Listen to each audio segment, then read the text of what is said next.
e panică. Fă bălanică, vin golanii cu atitudine balcanică. CABRON și-a luat placă. Știi, dar de-abia acum începe să o desfacă. Dă 10 boxe de-alea mari și volumul la maxim să-i acopere pe lăutari.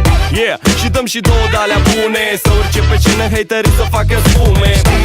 Nivelul 1, 2, 3, două tare tare care frenul lui Andrei. Că ești în casă, în club sau pe frecvență, o mână sus e apelul de urgență. Și nimic nu mă scoate din stare, stare nebună care nu mai dispare.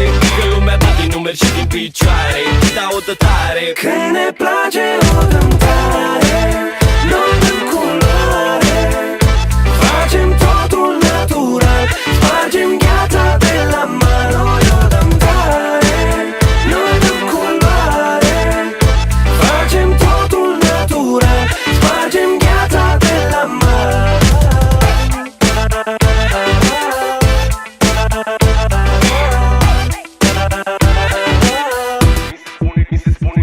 Mi se spune GW ghiș și ne trebuie să o dea tare. Atât de tare încât nu vezi nici la reluare. Replay, day play la motoare. Astă seară avem efecte speciale. În continuare îi punem și verde ca să-i dea culoare. Dar nu mult să nu pleci la culcare.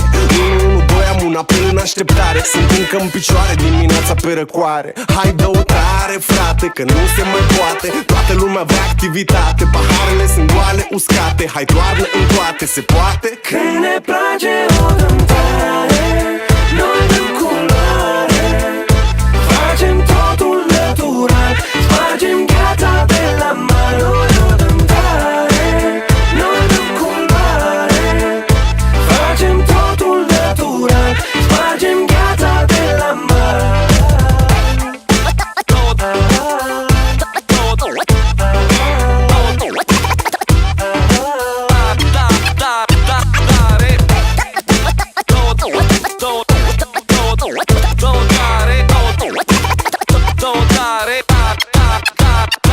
Și ies din club și e